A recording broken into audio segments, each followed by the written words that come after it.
What an absolutely stunning day to be alive and to be in the woods. We recently had 2 snowfalls that amounted to about 45 centimeters of snow. Those for you stuck in the old imperial system, that's about 18 inches. But it makes for such a beautiful time to be out here. I'd actually forgotten about how much work it is trying to work your way through the woods in that much snow. The area that I go in isn't really conducive to snowshoes, although I think it probably should have gave it a shot just to see. But I'm out here today for simple things, right? 1, to get out and enjoy the beauty of nature. 2, to do some gear testing, and I'll share with you what I brought out for gear testing today. And the purpose of this video is to bring you an update on an item I recently reviewed, which was the Keith Titanium FlavorGuard coffee filter. If you're interested in all of that, keep watching. All right, before we get to making some coffee with the Keith Titanium FlavorGuard and I share with you what the update is all about, I mentioned I'm doing some gear testing. Now, what I'll show you is what I brought out today to test, but it is not even a first impressions for you. It's not a first impressions for me. I've been using it for some time, and eventually these things will come to a review, but you know what? I thought I'd share them with you anyway today. One is, and I've had this for quite a bit of time, so it really is due a review.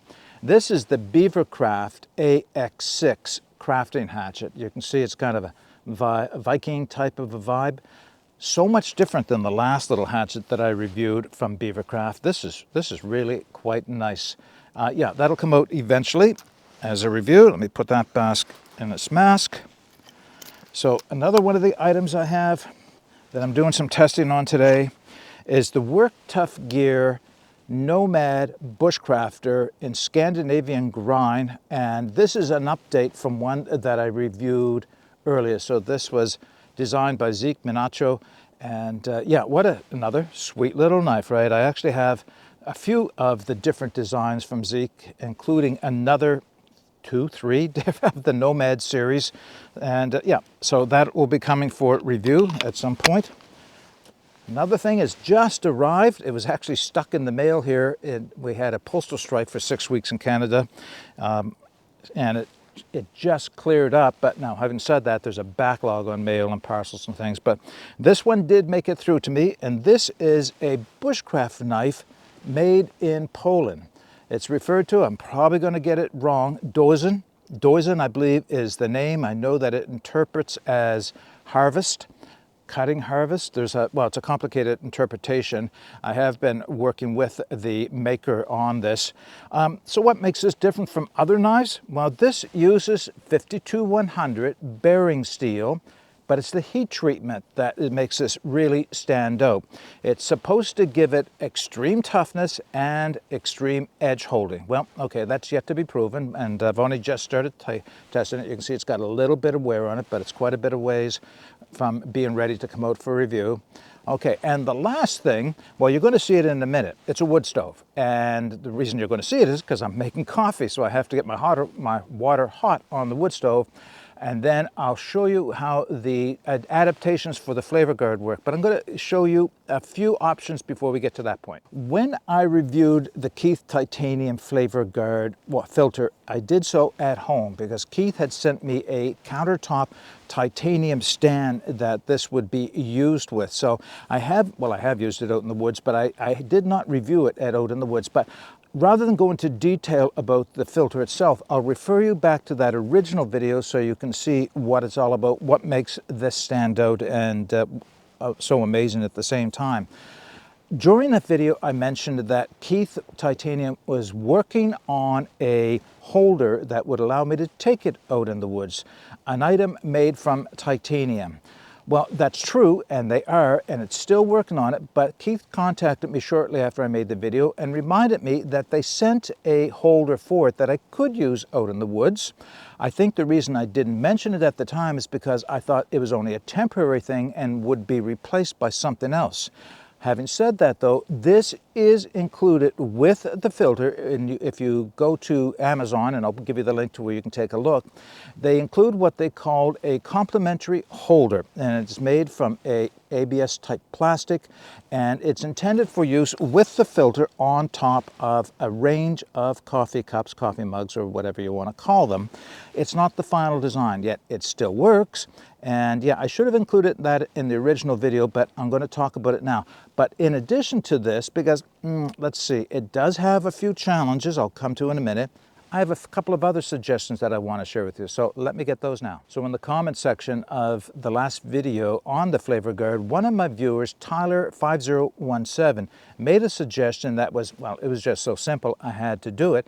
And his suggestion for holding the FlavorGuard up off of a cup was to take a skewer, and I do a lot of things with skewers from the dollar store, fold it into a triangle or bend it into a triangle, and that would allow it to rest on top of a cup and support the filter at the same time.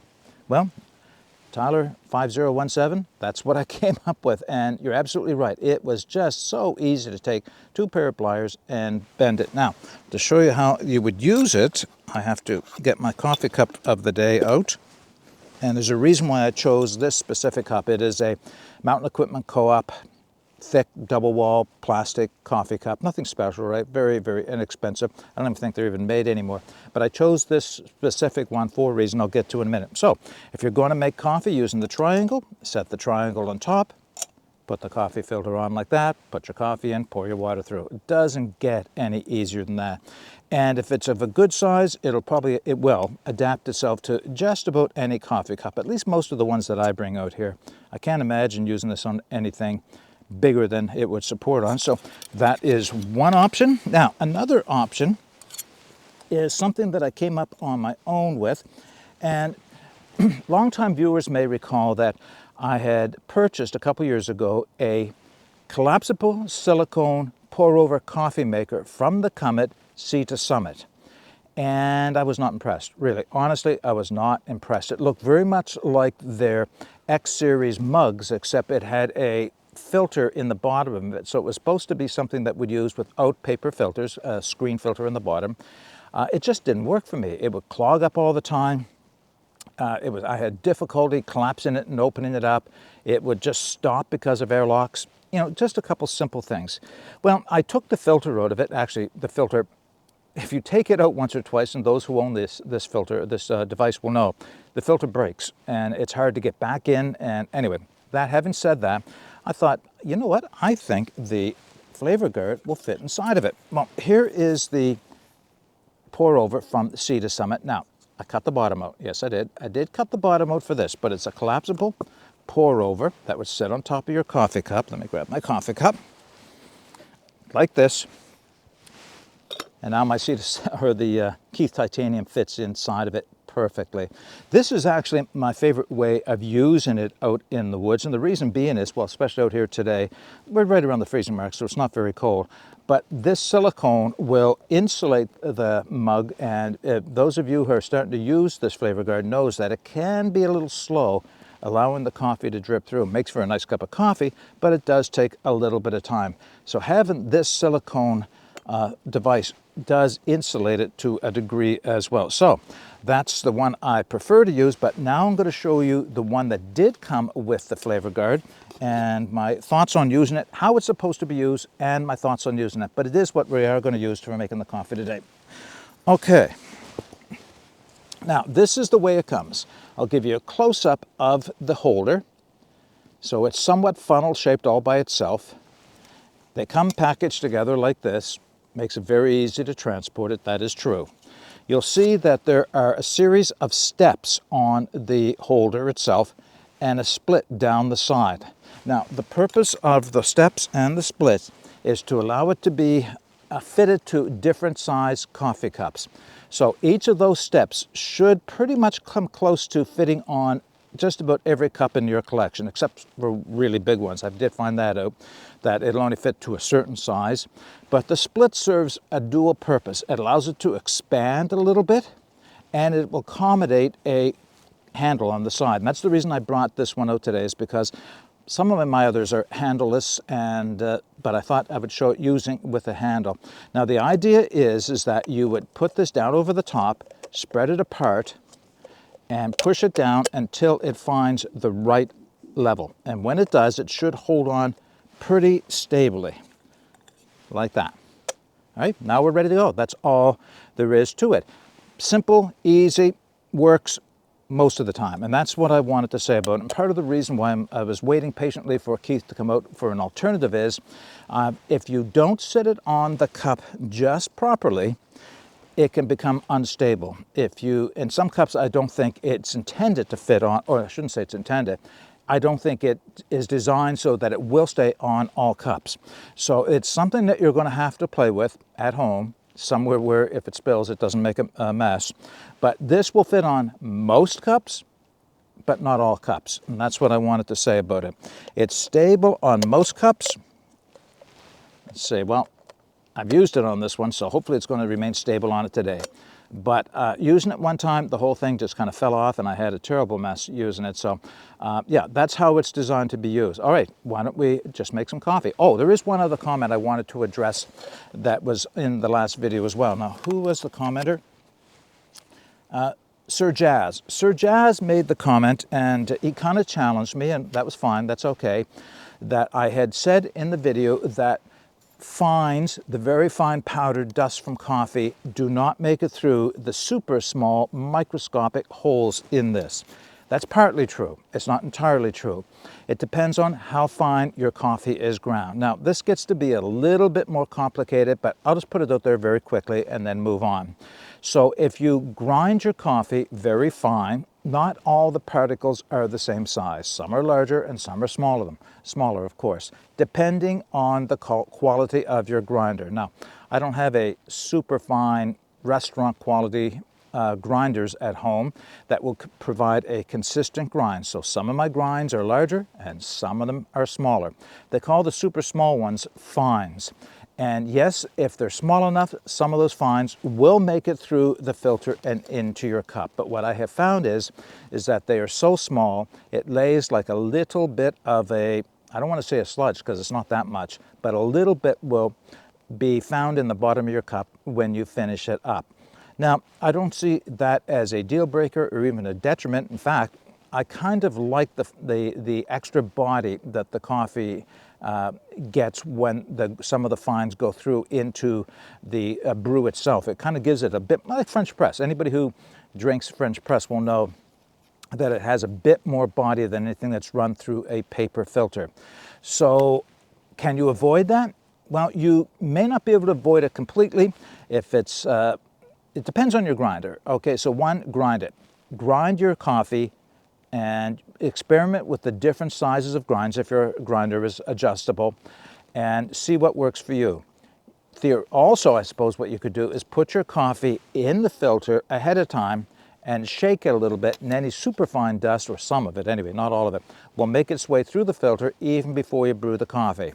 But honestly, you're not going to be able to stop all the fines. So Sir Jazz, you were right. Some of it does make its way through. A small amount can be found. It really depends on how fine you grind your coffee and how important that is to you to be absolutely grind or fine free.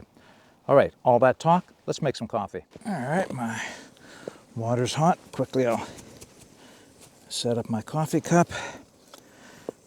First thing is, again, to fit the plastic holder on so that it's stable. That appears to be the case.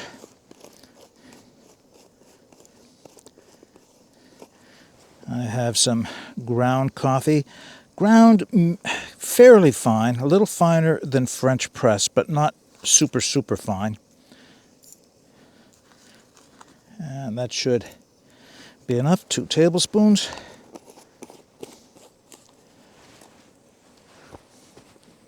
Oh, by the way, that's the other item that I'm gear testing here today. It's a new wood stove from the company Pico Grill. If you've been watching my videos for any length of time, you know I've gone through a whole range, actually the complete range. They're made in Switzerland by my friend Bruno over there. He is just a master of making these super lightweight stainless steel collapsible stoves that, well, they're just simply amazing. I'm not going to say anything about the stove right now. This is a prototype. It's not final production, but it acts somewhere between a stove and a fire pit is the best way to describe it. But A very, very clever design, and especially for days like today where you want a little bit more fire in a stove than you would get in one of the really, really tiny ones. All right, my water is boiling away, so I'll just start pouring in. My first little bit will be to soak the coffee. We'll give that half a second to soak up in the coffee.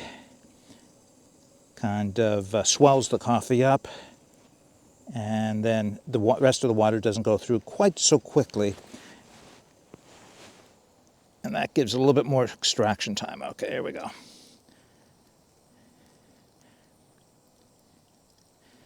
Just around and around, keeps the coffee moving inside and ensures that it's all mixed in with the water. They can sit and hang out together in the hot water and pull all the coffee goodness out of Rampage coffee, of course. I don't think there was any question there, was there? Now, the time that I had the incident, accident, whatever spill you want to call, is when I got to about this point and I had filled the FlavorGuard up quite high with water, and of course that made it a little heavy and a little top heavy. And what happened, of course, is that I had not had the plastic filter on top of the cup securely. It's worked good for me today, and it does a pretty good job of keeping the coffee warm as well.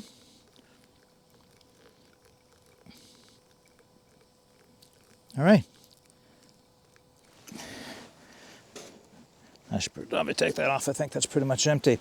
All that's left is for that to drain through, and I'll have a nice cup of coffee. We'll wrap this video up. All right, the coffee has finished draining through. I'll set the filter down.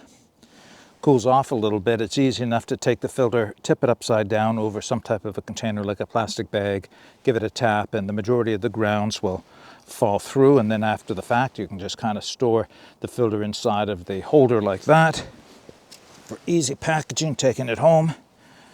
Taste test of the coffee.